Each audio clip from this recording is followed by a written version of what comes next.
ഏത് വിഷം എന്നല്ല, കൊടും വിഷം, വെറും വിഷമല്ല, അതൊരാക്ഷേപമല്ല, അദ്ദേഹത്തിന് അലങ്കാരമായിട്ടല്ലേ കാണുന്നത്. സുഹൃത്തുക്കളെ, ആ കേട്ടത് ഒരു സർട്ടിഫിക്കറ്റ് ആണ്. പിണറായി വിജയന്റെ സർട്ടിഫിക്കറ്റ് രാജീവ് ചന്ദ്രശേഖരന് 1 വർഷം മുമ്പ് കിട്ടിയ സർട്ടിഫിക്കറ്റ് ആണ്. അദ്ദേഹം വിഷമല്ല, കൊടും വിഷം എന്നാണ് പിന്നീട് വീണ്ടും ഒരു ആവർത്തി ചോദ്യത്തിന് ഉത്തരമായിട്ട് പിണറായി വിജയൻ പറഞ്ഞു. നമുക്കറിയാം, ഇതാ സുരേന്ദ്രനൊന്നും കഴിയില്ല, സുരേന്ദ്രൻ എത്ര തന്നെ വർഗീയത പറഞ്ഞിട്ടും ഈ കേരളത്തിൽ ഒരു ക്ലച്ച് പിടിക്കുന്നില്ല എന്ന് തോന്നിക്കഴിഞ്ഞ സമയത്ത് അതിനേക്കാൾ ഭംഗിയായിട്ട് ഇംഗ്ലീഷിലും മലയാളത്തിലും ഹിന്ദിയിലും വർഗീയത പറയാനുള്ള വേറെ ആരെങ്കിലും ഉണ്ടോ എന്നുള്ള തപ്പലിന്റെ അവസാന ഒരു ആളെന്ന നിലയ്ക്കാണ് ഏഷ്യാന്റെ തലപ്പത്തുള്ള ഏഷ്യാന്റെ ഉടമസ്ഥനായിട്ടുള്ള ചന്ദ്രശേഖരന്റെ അടുത്തേക്ക് ഇപ്പോൾ BJP എത്തിയിരിക്കുന്നത്. സുഹൃത്തുക്കളെ, ഇദ്ദേഹത്തെ ഇപ്പോൾ നമ്മുടെ കേരളത്തിലെ സംസ്ഥാന അധ്യക്ഷനായിട്ട് നമ്മുടെ ഈ ഒരു മനുഷ്യനെ ഏറ്റെടുത്തിട്ടുണ്ട്. എന്തായാലും രാജീവ് ചന്ദ്രശേഖർ അവിടേക്ക് എത്തുന്ന സമയത്ത് എന്താണ് രാജീവ് ചന്ദ്രശേഖർ എന്നും അദ്ദേഹത്തിന്റെ ഏത് രീതിയിലാണ് അദ്ദേഹം കേരളം എന്ന് പറയുന്ന ഈ ഒരു നാടിനെ കാണുന്നതെന്നൊക്കെ നമ്മളൊന്ന് മനസ്സിലാക്കേണ്ടതാണ്. 1 വർഷം മുമ്പാണ് കളമശ്ശേരിയിൽ ഒരു ക്രിസ്ത്യൻ മിഷണറിയുടെ ഒരു പ്രോഗ്രാമിനിടയ്ക്ക് ഒരു ബോംബ് സ്ഫോടനം ഉണ്ടായത്. 6-7ഓളം പേർ മരിക്കുന്നു, ഒരു വലിയ അപകടമാണ് ഉണ്ടായത്. അതിനുള്ളിൽ തന്നെയുള്ള ഒരാളാണ് ആ ഒരു ബോംബ് സ്ഫോടനം നടത്തിയതെന്ന് പിന്നീട് തിരിച്ചറിയുന്നു. പക്ഷേ അതിനു മുമ്പ് തന്നെ രാജീവ് ചന്ദ്രശേഖർ അടക്കമുള്ള ആളുകൾ കേരളത്തിൽ ആ ഒരു ബോംബ് സ്ഫോടനം നടത്തിയത് മുസ്ലിങ്ങളാണെന്ന് വരുത്തി തീർക്കാനുള്ള ശ്രമങ്ങൾ നടത്തിയെന്നുള്ളതാണ്.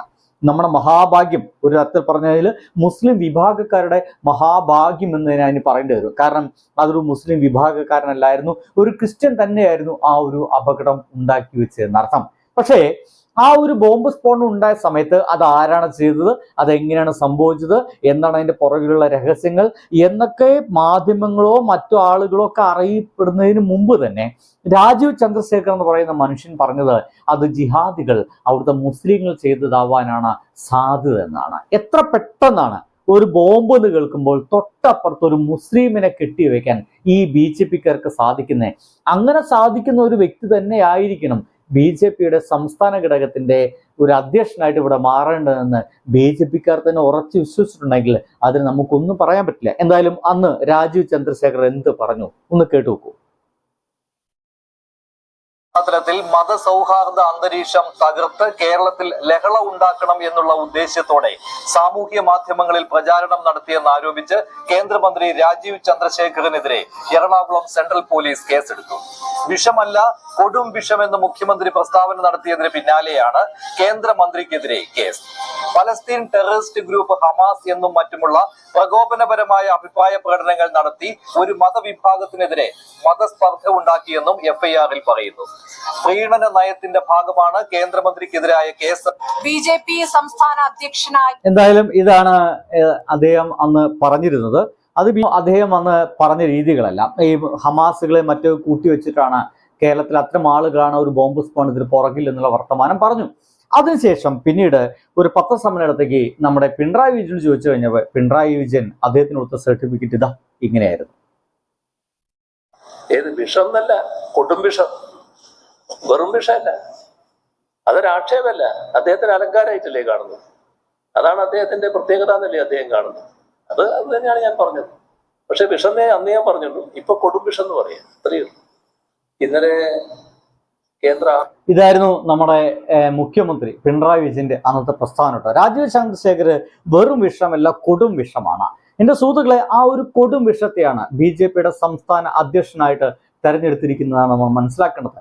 അങ്ങനെ തെരഞ്ഞെടുക്കപ്പെട്ടു കഴിഞ്ഞാൽ ഇനി ആ ഒരു മലൻ ചാനൽ എന്ത് ചെയ്യുമെന്നുള്ളതാണ് എനിക്ക് തോന്നുന്നത്. ഇനി വേണമെങ്കിൽ ആ മലൻ ചാനൽ മിണ്ടാതിരിക്കാം. കാരണം ഇവിടെ ഈ ഒരു മനുഷ്യന് വേണ്ടി സംസാരിക്കാൻ വേണ്ടിയിട്ട് ഒരു ചാനലിന് സ്വന്തമായിട്ടുള്ള ഒരു മുതലാളിയാണ്, അതിൻ്റെ പേര് ഏഷ്യാനെറ്റ് എന്നതാണ്.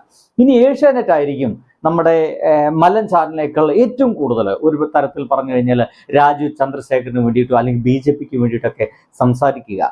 അതിനുള്ളിൽ വർക്ക് ചെയ്യുന്ന പല ആളുകളൊക്കെ ഉണ്ട്. വേണു അടക്കമുള്ള ആളുകളൊക്കെ ഇനി എന്ത് ചെയ്യുന്നു വെച്ച് കഴിഞ്ഞാൽ നിരന്തരം ഇവരുടെ കുരകൾ നമ്മൾ കേൾക്കേണ്ടി വരുമല്ലോ, ഇവരെ കരച്ചിലുകൾ നമ്മൾ കേൾക്കേണ്ടി വരുമല്ലോ എന്നുള്ളത് മാത്രമാണ്. എനിക്ക് തോന്നുന്നത് ഒരല്പസ്വല്പമൊക്കെ ഏഷ്യാനെറ്റിനെ സ്നേഹിച്ചിരുന്ന, ഏഷ്യാനെറ്റിന്റെ പ്രോഗ്രാമുകൾക്ക് ഇഷ്ടപ്പെട്ടിരുന്ന, വാർത്താ രീതികൾക്ക് ഇഷ്ടപ്പെട്ടിരുന്ന ഒരു അല്പം പുരോഗമന ചിന്താഗതിയുള്ള ആൾക്കാർക്കെല്ലാം ആ ചാനൽ ബഹിഷ്കരിച്ചിട്ട് വേണമെങ്കിൽ വേറെ ഏതെങ്കിലും ചാനലിലേക്ക് മാറാവുന്നതാണ് നല്ലതെന്ന് എനിക്ക് തോന്നിപ്പോകുന്നുണ്ട്. എന്തായാലും അത്രയ്ക്ക് ഭീകരമായ രീതിയിൽ ആ ഒരു ചാനലൊക്കെ മാറും എന്നുള്ളതാണ്. എന്താണ് നിങ്ങളുടെ അഭിപ്രായം? എനിക്ക് തോന്നിയത് ഇത്ര കാലമായിട്ട് എന്ത് തന്നെ ശ്രമിച്ചിട്ടും, എത്ര വർഗീയ വർത്തമാനം ഉണ്ടാക്കാൻ ശ്രമിച്ചിട്ടും ഒരു തരത്തിലും കേരളത്തിലെ BJPക്കാരെ ഉയർത്തിക്കൊണ്ടുവരാൻ സുരേന്ദ്രന് സാധിച്ചിട്ടില്ല എന്നാണ്.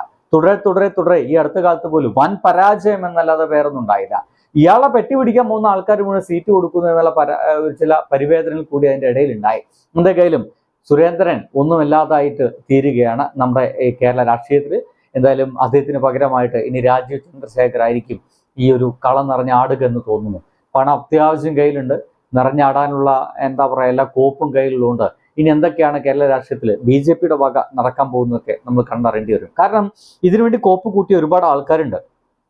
സുരേന്ദ്രൻ മാത്രമല്ല, നമ്മുടെ ശോഭ ചേച്ചി കിട്ടുമെന്ന് വിചാരിച്ചിരുന്നു, രമേശ് കിട്ടുമെന്നൊക്കെ വിചാരിച്ചിരുന്നു, പലരും കിട്ടുമെന്ന് വിചാരിച്ച. പക്ഷേ BJPക്കാര് അവര് കേന്ദ്ര ഘടകം അവർ വേറെ സംഗതി മുൻകൂട്ടി കണ്ടിട്ട് തന്നെയാണ് കളികളൊക്കെ മുന്നോട്ട് പോയിക്കൊണ്ടിരിക്കുന്നത്. അപ്പോൾ എന്തായാലും കാണാം. ബൈ.